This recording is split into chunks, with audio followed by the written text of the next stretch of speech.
Hello class 9। इस video में हम लोग डिस्कस करने जा रहे हैं पॉलिनोमियल का टेस्ट पेपर।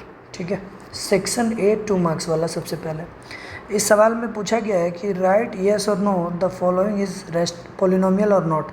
इनमें से पॉलिनोमियल है कि नहीं है, सारा बात आपको येस और नो करके जवाब लिखना है। ठीक है, तो पॉलिनोमियल का रूल क्या है कि जो वेरिएबल होता है, वेरिएबल का पावर, वेरिएबल जो पावर होगा वो हमेशा होल नंबर होना चाहिए। होल नंबर यानी कि पॉजिटिव नंबर होना चाहिए, 0 1 2 3 4 यही सब। ठीक है, अगर नेगेटिव आ गया तो नहीं चलेगा, और अगर फ्रैक्शन आ गया तो भी आप नहीं लेंगे, वो पॉलिनोमियल नहीं कहलाएगा। उसको छोड़ के बाकी सब पॉलिनोमियल कहलाएगा। एक और बात कि वेरिएबल को हमेशा नीचे नहीं ऊपर रख के ये बात सोचना है। ठीक है, तो उस हिसाब से ये पहला वाला पॉलिनोमियल है क्योंकि इसका पावर 3 है, 2 है और x बाहर है यहाँ पे, तो ये सब होल नंबर में यस होगा ये। ठीक है, इसका आंसर हो जाएगा आपको, ये जब ऊपर जाएगा तो ये हो जाएगा 1/3 x² ऊपर चला जाएगा। मगर यहाँ पर जो नेगेटिव पावर है, ये नेगेटिव पावर ऊपर में होने के बाद है, तो ये हो जाएगा 9 आपका। ठीक है, 9 हो जाएगा। तीसरा नंबर में देख सकते हैं कि वेरिएबल जब हम लोग ऊपर ले जाएंगे इस वाले x को, तो ये x का पावर माइनस हो जाएगा, तो नेगेटिव नहीं चलेगा, इसीलिए ये भी क्या हो गया 9। और यहाँ देख सकते हैं x का पावर यहाँ फ्रैक्शन में, क्योंकि रूट है, जब ये ऊपर जाएगा तो ये ठीक हो जाएगा, मगर ये ठीक नहीं हो पाएगा क्योंकि x का पावर यहाँ क्या है, फ्रैक्शन, फ्रैक्शन नहीं चलेगा। तो इसका भी आंसर होगा 9। एक यस होगा, बाकी सब 9। तो सेकंड नंबर क्वेश्चन में हम लोग को कोफिशिएंट फाइंड करना है। कोफिशिएंट का मतलब पता है कि बगल वाला होता है, पड़ोसी होता है। तो इसको जब हम लोग सुधार करके लिखेंगे, x का पावर 3 ऊपर चला जाएगा, 3x - 1। x³ का कोफिशिएंट दिख रहा है 1/2, तो पहला का आंसर हो जाएगा 1/2। दूसरा जो क्वेश्चन है x² इसमें ढूंढना है, तो इसमें x² दो जगह पर है, 5x² + 7x। ये देखिए ये एक कैटेगरी वाला, तो इसका ऐड सब्ट्रैक्ट करेंगे, 5 में से 8 जाएगा, -3 होगा। तो ये जो करेक्ट इक्वेशन बनेगा आपका वो ये होगा। ठीक है, तो इसका आंसर हो जाएगा -3 कोफिशिएंट। थर्ड क्वेश्चन में x³ है, तो यहाँ x³ को सबको पहले अलग अलग कर लेना चाहिए क्योंकि नीचे में 5 है। ठीक है, और x³ का कोफिशिएंट हो जाएगा 1/5 क्योंकि नीचे में आंसर हो जाएगा 1/5। लास्ट है आपका x। इसी क्वेश्चन को अलग अलग फिर से कर लेंगे, इसी टाइप का है, -6/3, 6/3 कटेगा 2 हो जाएगा। x का कोफिशिएंट यहाँ दिख रहा है कितना, 7/3, तो इसका आंसर हो जाएगा 7/3। अगला है 3 नंबर, इसका जीरोज़ फाइंड करना है। तो जब भी जीरोज़ फाइंड करना हो तो इसको हम लोग इक्वेटर टू 0 करके फैक्टराइज कर लिया करते हैं। तो ये 2x का होल स्क्वायर है, ये 1 तो खुद का स्क्वायर।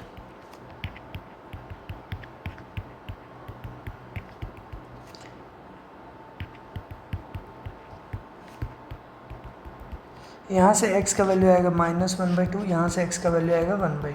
ठीक है, तो आपका ये हो गया जीरोज़, 1/2 और -1/2। इसको आप डायरेक्ट भी x² करके निकाल सकते हैं तो भी सही माना जाएगा,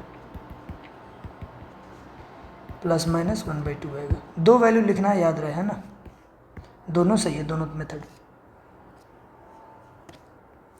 ठीक है, 4 नंबर सवाल में दिया हुआ है कि -3/2 जो है वो जीरोज़ है इस पॉलिनोमियल का, बताना a का वैल्यू क्या होगा। तो अगर ये जीरोज़ है तो इसको इसमें पुट कर देंगे, है ना, तो यहाँ हो जाएगा p - 3/2 = 0, क्योंकि ये गिवन है, 0 ऑफ द पॉलिनोमियल। और p - 3/2 का मतलब है जहाँ जहाँ x वहाँ वहाँ -3/2।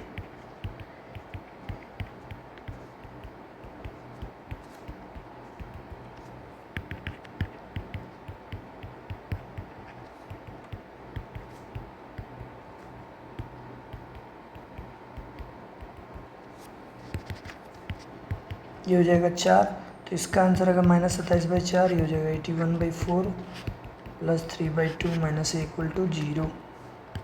अब इसको जब हम लोग सॉल्व करके सब्ट्रैक्ट करेंगे तो ये आंसर आएगा, ये दोनों का 54/4 + 3/2 - a = 0। इसको काटेंगे तो 27/2 आएगा, दोनों का एलसीएम ठीक है, तो ये हो जाएगा 27 + 3 30/2 15। ए को उधर शिफ्ट कर देंगे तो ए आ जाएगा 15 के बराबर। ये हो गया आंसर। 5 नंबर सवाल में आपको रिमाइंडर निकालना है जब ये इससे डिवाइड हो जाएगा। ठीक है, तो यहाँ लिखेंगे when px is divided by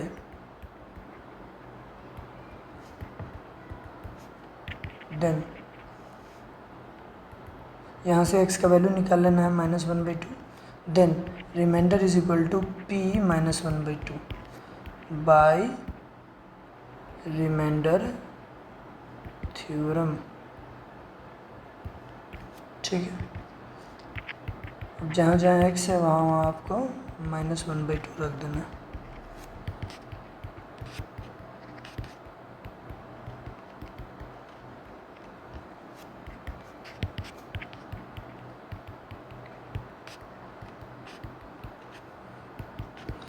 सब कैल्शियम ले लेंगे तो 4 आ जाएगा, इसको कुछ नहीं करेंगे, इसको 2 से गुना, इसको 4 से गुना, ये हो जाएगा 32 - 1/4 31/4। यही हो गया आंसर। अगला सवाल है 6 नंबर, k का वैल्यू निकालना। अगर x+2 इस पोलिनोमियल का फैक्टर है, तो पता है आपको जब फैक्टर होता है तो रिमाइंडर लिख देते हैं 0, है ना। लिखेंगे x+2 is factor of px,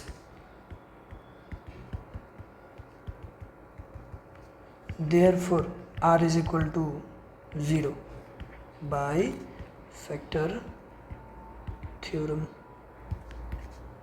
और r हम लोग निकालते कैसे हैं, तो इसका वैल्यू इक्वेटर टू 0 करके उसमें पुट करके, तो p - 2 = 0। और ये कहता है आपका रिमाइंडर थ्योरम, है ना। तो यहाँ लिख भी सकते हैं, नहीं भी लिख सकते हैं।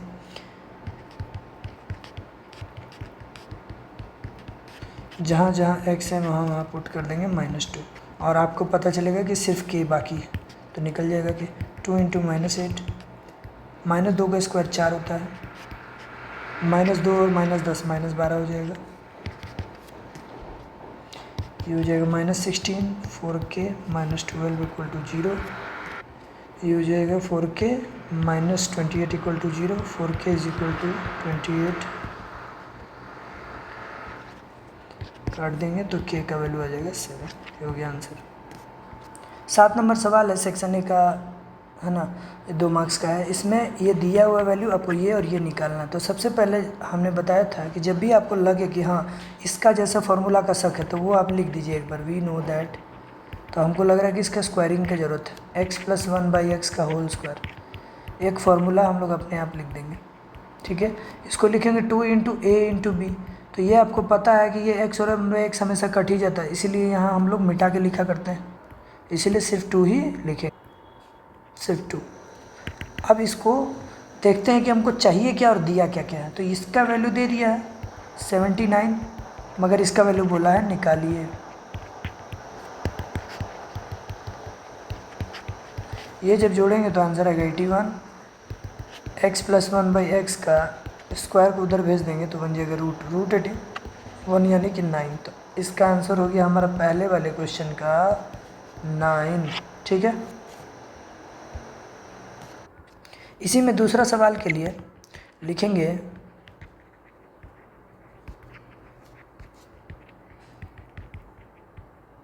अगर हम इसका होल स्क्वायर करें तो फॉर्मूला के हिसाब से ये आ जाएगा, ठीक है। क्योंकि 2a × b, x² 1/x² तो कट ही जाना है, ठीक है।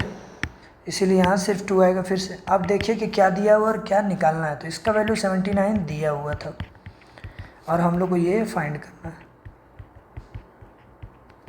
+2, ठीक है। इसको इकट्ठा रहने देंगे, 2 को उधर भेजेंगे। 79 का स्क्वायर होगा 6241 और यहाँ हो जाएगा +2। ये +2 इधर आ जाएगा तो माइनस होकर हो जाएगा 6239 सब्ट्रैक्ट होने के बाद। ये हो गया हमारा आंसर बी का।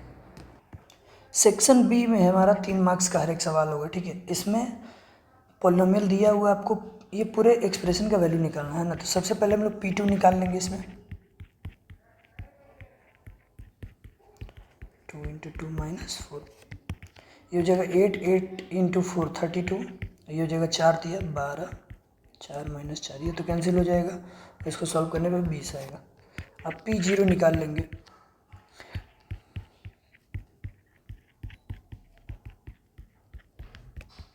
इसका आंसर बचेगा सिर्फ और सिर्फ -4। तो P2 का वैल्यू 20 है, P0 का आएगा -4। P1 भी निकाल लेते हैं हम लोग।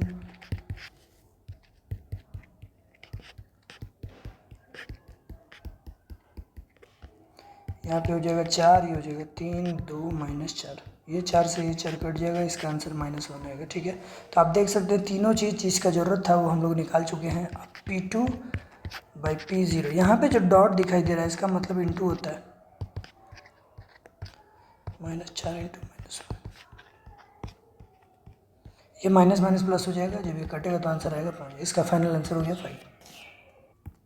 सेक्शन बी का ये अच्छा सवाल है क्योंकि इसमें 2 वेरिएबल वाला कंसेप्ट है, तो ध्यान से देखेंगे। इस पॉलिनोमियल का 2 जीरोज़ है ना, तो लिखेंगे 2 is 0 of px is equal to ax² plus 5x plus b। ठीक है, अगर ये 0 है तो P2 आंसर कितना देगा, 0 के बराबर। यहाँ लिख देना है रिमाइंडर थ्योरम। ये रिमाइंडर थ्योरम के अनुसार ये रूल लगता है, या फिर फैक्टर थ्योरम भी बोल सकते हैं, या फिर जीरो द पॉलिनोमियल का रूल बोल सकते हैं ना, कुछ भी एक लाइन लिख देना है। यहाँ पे एक इक्वेशन क्रिएट हो जाएगा ए और बी के बीच में। सिर्फ एक इक्वेशन से वैल्यू नहीं निकलता, ये बात आपको पता होगा। ठीक है, इसके लिए आपको दूसरा इक्वेशन फिर निकालना होगा। यहाँ लिखेंगे नाउ 1/2 इज जीरोज ऑफ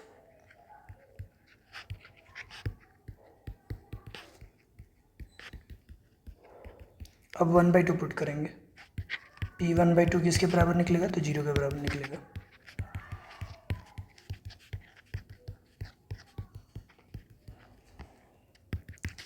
ये हो जाएगा a/4, ये हो जाएगा 5/2 प्लस b इक्वल टू 0। यहाँ एलसीएम ले लेंगे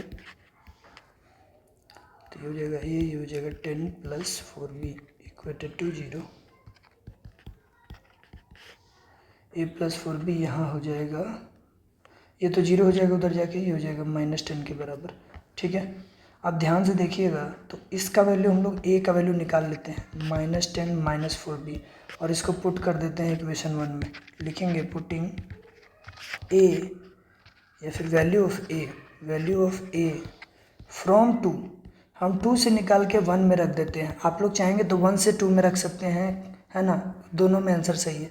तो a का वैल्यू ये पूरा उठा के रख देना है इक्वेशन 1 में, है ना। 4a की जगह पर -10 -4b, अब बाकी जैसे है पहले वैसे ही, b इक्वल टू -10, ये आएगा आपका सोल्यूशन। इस इक्वेशन में सिर्फ b नज़र आएगा तो b एक ही बार में निकल जाएगा। ठीक है, -16b प्लस b, तो ये जाएगा -15b, और इधर से इस -14 को उधर भेज देंगे 40 को, तो ये हो जाएगा +40। -15b बराबर 30, कट जाएगा, b का वैल्यू -2। ठीक, b का वैल्यू -2 आ गया, पुट कर देंगे इक्वेशन 2 में। Putting value of b in equation 2। ठीक है, तो a आ जाएगा -10 -4 इंटू -2 -2। ए और बी का वैल्यू दोनों देख रहे हैं कि सेम आ गया, इसीलिए बोल सकते हैं कि हेंस ए और बी दोनों क्या है, बराबर है, प्रूव्ड। दोनों किसके बराबर है, तो -2 के बराबर, ये प्रूफ हो गया। जो 10 नंबर सवाल है इसमें 2 पॉलिनोमियल है, ये एंड की वजह से आपको एक ही बार लंबा लग रहा होगा, तो ये एक पॉलिनोमियल अलग है, ये एक पॉलिनोमियल अलग है। ठीक है, ये दोनों को डिवाइड किया जा रहा है x-2 से, तो रिमाइंडर सेम ही आ रहा है। ठीक है, तो हम लोग लिखेंगे कैसे, ध्यान से देखिएगा। लिखेंगे व्हेन पहला polynomial ax³ plus 3x² -13 is divided by x-2, तो जो r निकलेगा रिमाइंडर, उस रिमाइंडर का वैल्यू किसके बराबर होगा, तो P2 के बराबर होगा। ये हमारा रिमाइंडर थ्योरम कहता है। ये तो सिंपल है, सबको समझ में आ रहा है। अच्छा, ये पहला रिमाइंडर है क्योंकि इसको डिवाइड कर रहा है, इसीलिए यहाँ लिख देंगे R1। ठीक है, जब इसको डिवाइड करेंगे तो उस समय लिखेंगे R2। तो अभी यहाँ R1 निकालते हैं हम लोग, जहाँ जहाँ x है वहाँ 2 रख देना है।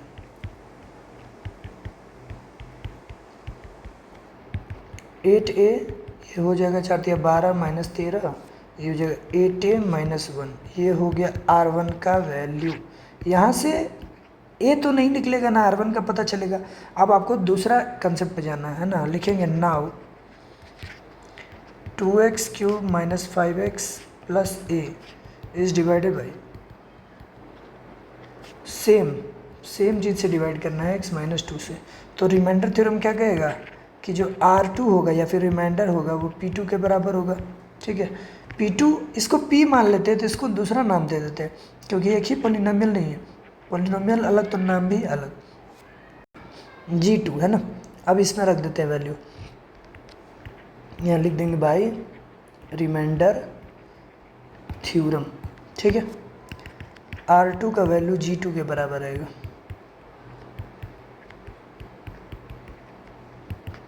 ये हो जाएगा 8 दूना 16 माइनस 10 प्लस ए, सॉल्व करने पे आएगा 6 प्लस ए।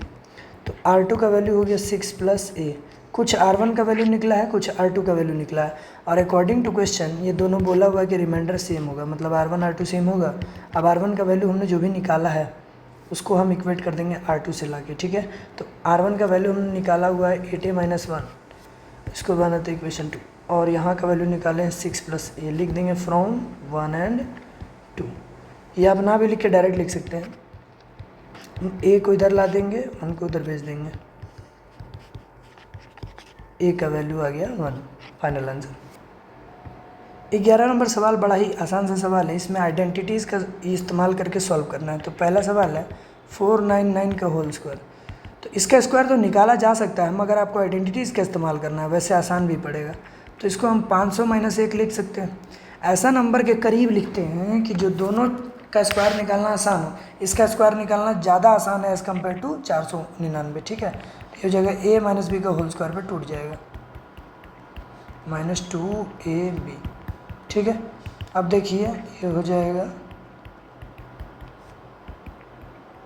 ठीक है, अब इसको सॉल्व करेंगे तो आएगा 251000। एक सेकेंड, इन दोनों को ऐड करेंगे, 25000, ये हो जाएगा 1 है ना, और माइनस 1000 इसमें से माइनस कर देंगे तो ये हो जाएगा हमारा 100, ये हो जाएगा 9, ये हो जाएगा 4। तो ये हो गया हमारा फाइनल आंसर। इसी में सेकंड क्वेश्चन है हमारा, इसका वैल्यू निकालना है, लेकिन डायरेक्ट नहीं निकालना है, आपको आइडेंटिटीज़ का इस्तेमाल करना। तो इसमें प्रॉपर आइडेंटिटी जो यूज़ होगा, इसको हम लोग 1000 माइनस 9 लिख सकते हैं, और इसको हम लोग 1000 प्लस 9 लिख सकते हैं। और ये जाना पहचाना लग रहा होगा, a minus B A plus B, इसका फॉर्मूला होता है a square minus B square, 1000 square minus 9 square. ठीक है, 1000 का स्क्वायर जब करेंगे तो ये आ जाएगा 6 जीरोस है ना, ये हो जाएगा 81। अब इसको घटा देंगे तो आंसर आएगा 9, ये हो जाएगा 9 में से 8 गया 1, और उसके बाद यहाँ से ये लिख देंगे 9, फिर हो जाएगा 3 जीरोस, 999, ये हो गया फाइनल। नेक्स्ट जो क्वेश्चन है 12 नंबर, इसमें दिखाना है कि ये दोनों का दोनों फैक्टर है। तो फैक्टर में ज़्यादा कुछ करना नहीं, इसका वैल्यू उठा के पुट कर देना है। अगर आंसर रिमाइंडर 0 आता है तो फिर फैक्टर हो गया। ठीक है, लिखेंगे x+1, हाँ, when px is divided by x+1, तो रिमाइंडर जो होता है p-1 के बराबर होगा। यहाँ से हम लोग इक्वेटर टू 0 करके निकाल लेंगे। ठीक है, ये कैसे आया, तो बाई रिमाइंडर थ्योरम। ठीक, इसका वैल्यू पुट कर देंगे -1, तो ये हो जाएगा -1 का क्यूब -1 ही रहेगा, -2 हो जाएगा, ये हो जाएगा 1, -1 + 2 -1, इससे ये कट गया, 1 से 1 कट गया, तो आंसर आ गया 0। तो यस, फैक्टर तो हो गया x+1। अब हम लोग वो वाला भी देख लेते हैं कि वो फैक्टर है कि नहीं, x+1 इज़ फैक्टर। ठीक, अब है 2x+1, तो नाउ करके लिखेंगे when px is divided by 2x+1। जब इसी पोलिनोमियल को 2x+1 से डिवाइड करेंगे तो रिमाइंडर जो होगा p-1/2 के बराबर आ जाएगा। ठीक है, तो यहाँ हम लोग पुट कर देंगे 2 का क्यूब प्लस -1/2 का स्क्वायर -2 -1/2 -1। देख लेते हैं ये भी 0 आता है कि नहीं आता। तो ये हो जाएगा -1/8 1/4, ये तो प्लस हो जाएगा और ये 2 कट जाएगा, 1 हो जाएगा 1 -1। ये तो आंसर हो गया 0। इधर देख लेते हैं क्या हो रहा है, -1/4 + 1/4, ये भी कितना हो गया, 0 कट गया। तो यस, 2x+1 भी क्या हो गया, इस फैक्टर। तो हमारा दोनों ही फैक्टर है, ये साबित हो गया। नेक्स्ट क्वेश्चन है 30 नंबर, है ना। तो इसमें एक एग्जांपल देना है जो ऐसा बाइनोमियल हो जिसका डिग्री क्या हो 6। देखिए बाइनोमियल का मतलब होता है 2 टर्म, तो हम दो टर्म ऐसा बना लेते हैं, ठीक है, जिसका डिग्री कितना हो गया 6। अब इसका आंसर कई और लोगों का वेरी कर सकता है, कोई बच्चा चाहेगा तो ये लिख देगा, ये भी सही है, मैं कुछ भी लिख देगा, बस बाइनोमियल होना चाहिए जिसमें दो टर्म होना चाहिए, डिग्री उसका 6 होना चाहिए, 6 से ज़्यादा पावर नहीं होना चाहिए, ठीक है।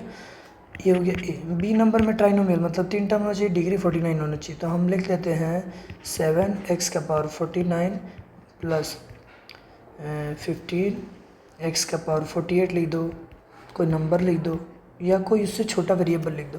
आप चाहें तो एक्स वाई मिला के भी 14 लिख सकते हैं, ठीक है। ये मोनोमियल है जिसका डिग्री क्या होगा x 2024, तो ये लिख देंगे 2024, ठीक है। ऐसे भी लिख सकते हैं, कुछ भी मतलब लिख सकते हैं।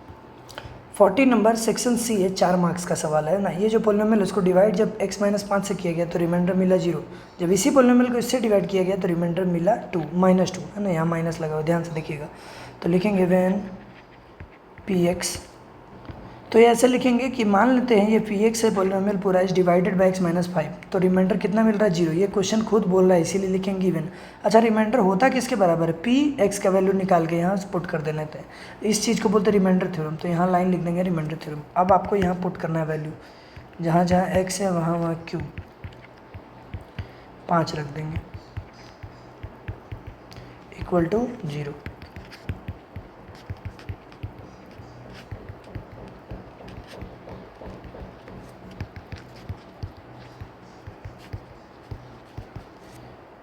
इसको सब्ट्रैक्ट करने पाएगा 105, 105 उधर भेजेंगे तो हो जाएगा -5 कॉमन लेके डिवाइड कर देंगे तो ये होगा 5a plus b equal to -21। यहाँ से b का वैल्यू सेपरेट आउट कर लेंगे तो -21 -5a हो जाएगा, इसको मान लेंगे इक्वेशन 1, ठीक है। क्योंकि एक इक्वेशन से तो दो वेरिएबल नहीं निकलने वाला, इसीलिए अब चलेंगे हम लोग सेकंड इक्वेशन पे, ठीक है। सेकंड इक्वेशन करता है फिर से व्हेन, यही स्टेटमेंट हम लोग दोबारा, और इसको डिवाइड करेंगे x माइनस 3 से, तो रिमाइंडर दिया हुआ इस बार -2। अब 3 का वैल्यू रख देंगे जहाँ जहाँ क्वेश्चन है, तो ये जाएगा 3 का क्यूब a 3 का square plus b 3 -20 equal to -2 लिखेंगे इस बार, ठीक है। 3 का क्यूब होता है 27, 9a plus 3b minus 20 equal to -2।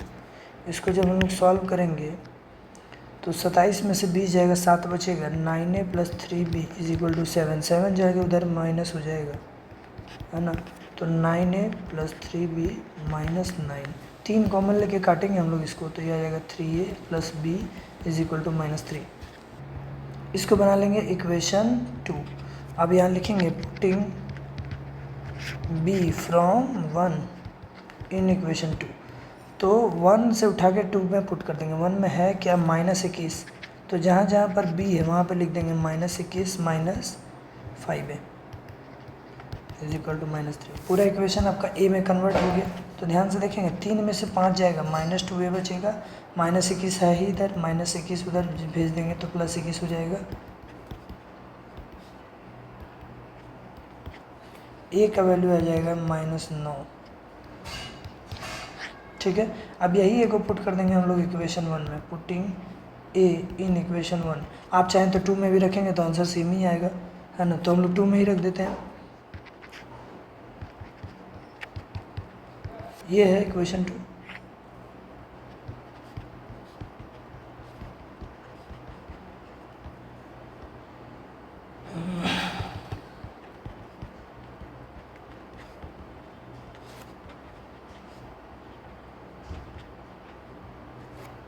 ये हो गया आंसर।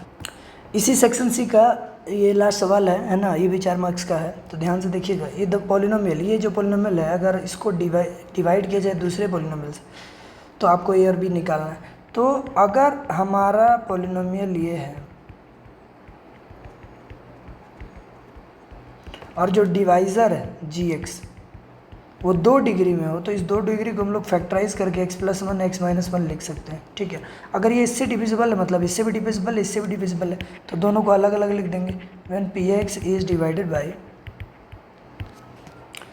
हाँ, तो यहाँ पे एक लाइन लिखेंगे px is exactly divisible by x+1। अगर ये x² - 1 से डिविजिबल है तो इससे भी होगा, इससे भी होगा। जैसे अगर कोई नंबर 6 से डिविजिबल है तो पक्का वो 2 से भी होगा, 3 से भी होगा। वही आधार पे ये वाला हम रूल लगा रहे हैं, ठीक है। तो अगर ये एग्जैक्टली डिविजिबल है इसका मतलब रिमाइंडर 0 आएगा, और ये क्वेश्चन खुद बोला है रिमाइंडर क्या होगा, p माइनस वन, यहाँ से x का वैल्यू 1 माइनस वन निकाल के पुट कर देंगे तो ये आ जाएगा रिमाइंडर थ्योरम से, है ना। अब हम लोग को वैल्यू रखना है a और b, बच जाएगा, बाकी सब आ जाएगा। -1 का पावर 4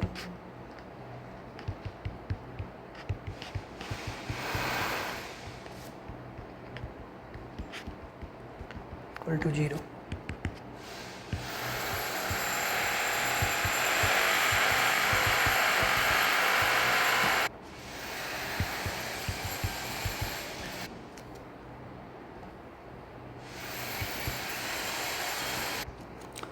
तो यहाँ से b का वैल्यू सेपरेट कर लेंगे, आ जाएगा a-6 इक्वेशन 1।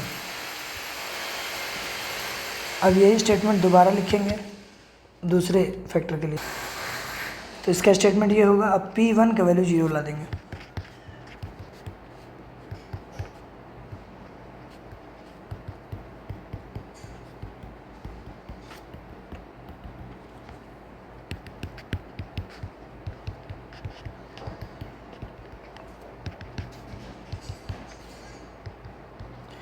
ये 2 और 1 मिलके 3, 3 माइनस 3 कट जाएगा, ये और a प्लस बी का वैल्यू आएगा 0। अब इसको इक्वेशन 2 मान लेते हैं और यहाँ लिखेंगे putting value of b from 1 in equation 2।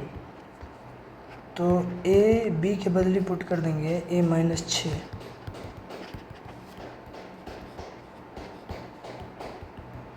a is equal to आ जाएगा 3, ठीक है।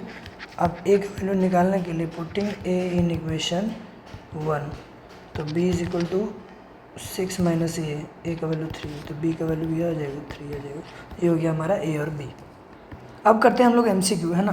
तो इसमें सवाल पूछा सबसे पहले 16 नंबर में, the coefficient of this expression, इस पूरे एक्सप्रेशन का कोफिशिएंट क्या होगा एक्स स्क्वायर का। तो बढ़िया से देखिए, ये जो सवाल है वो सही फॉर्मेट में नहीं है, पहले हम लोग इसको इनटू करके सही फॉर्मेट में लाएंगे।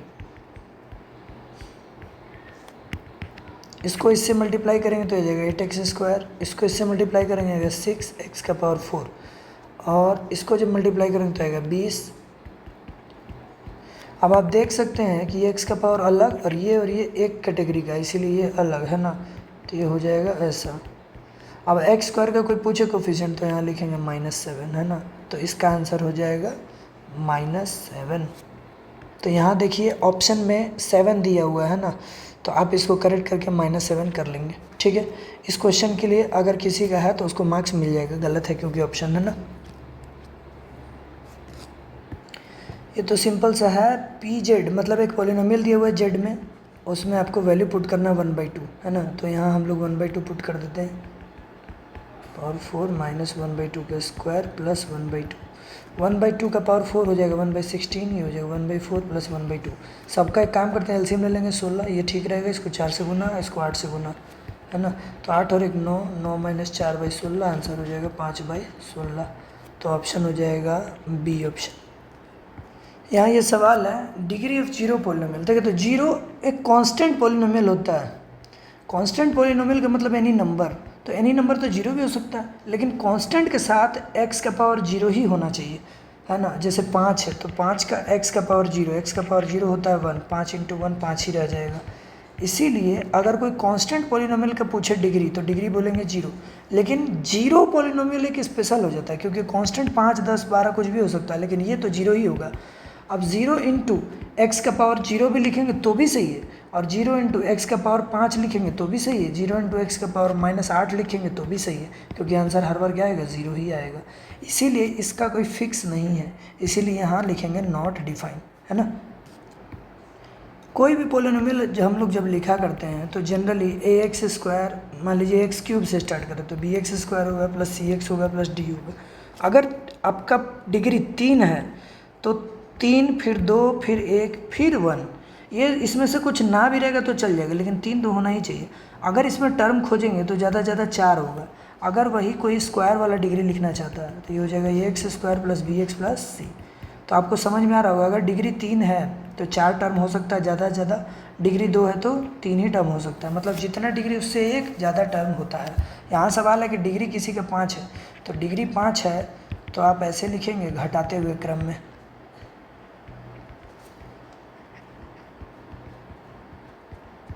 टोटल टर्म देखिएगा तो 6, ये मैक्सिमम का बात है। अब इसमें से कोई हो या ना हो उससे कोई फ़र्क नहीं पड़ता, कम भी हो सकता है लेकिन ज़्यादा से ज़्यादा इतना ही होगा, इसीलिए इसका आंसर होगा 6। ठीक है, एटमोस्ट पूछा भी है, ज़्यादा से ज़्यादा। ये सवाल है, बोला कि 3 इस पोलिनोमियल को क्या हम ऐड करें कि 3 इसका जीरोस बन जाए, है ना। तो एक काम करते 3 इसमें पुट करके देख लेते हैं। 9 15 प्लस 4, 9 और 4 हो जाएगा 13 माइनस 15 माइनस 2। अगर इसको जीरो बनाना होता तो हम लोग को यहाँ 2 ऐड कर देना होता। अगर 2 ये और जोड़ देते तो आंसर आ जाते 0। मतलब इसका सही आंसर होगा 2, जो कि कोई भी ऑप्शन में दिया हुआ नहीं, तो इसका भी आपको मार्क्स मिलेगा। ठीक है, ये पोलिनोमियल को बोला गया फैक्टराइज करने के लिए, है ना। देखिए ध्यान से, बड़ा ही इजी सा फैक्टराइजेशन है, लेकिन सब डिनोमिनेटर में है। तो 1/2 कॉमन ले लेंगे, यहाँ 1 बच जाएगा, ये हो जाएगा x²/25। और बढ़िया से ध्यान दिया जाए तो ये 1 तो 1 का स्क्वायर है ही, ये x/5 का स्क्वायर है। ठीक है,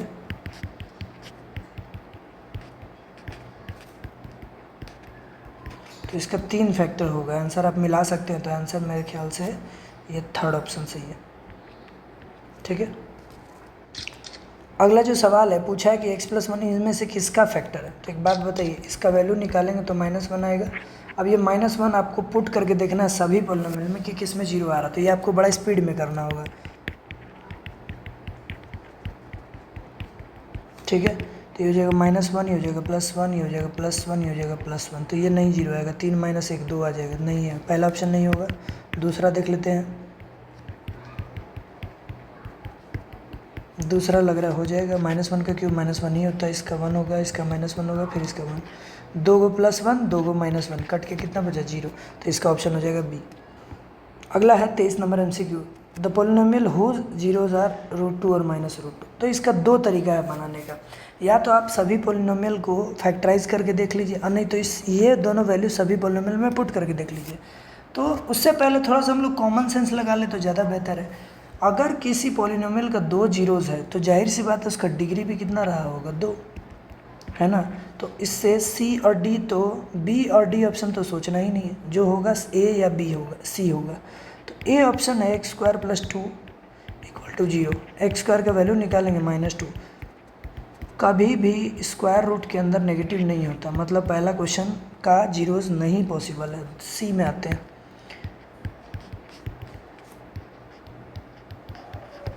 इसका जब स्क्वायर रूट निकालेंगे तो +- आएगा, है ना। तो इस हिसाब से सी ऑप्शन करेक्ट। अगला सवाल है, इसको सिंप्लीफाई करके बताना है कि क्या होगा, है ना। ध्यान से देखा जाए तो 8.3 2 बार मल्टीप्लाई हुआ तो उसका स्क्वायर लिख देंगे। 2.17 भी 2 बार मल्टीप्लाई हुआ तो उसका भी स्क्वायर लिख देंगे। और नीचे 6.6 ही रहने देते हैं क्योंकि ये एक ही नंबर है। ये a² - b² के जैसा है, तो यहाँ पे लगेगा identity a + b a - b। ठीक है, बाई 6.66। अब जरा इसको हम लोग जोड़ेंगे तो आंसर आएगा 5050, और इधर हो जाएगा ये 10.50। और यहाँ जब सॉल्व करेंगे तो ये आएगा,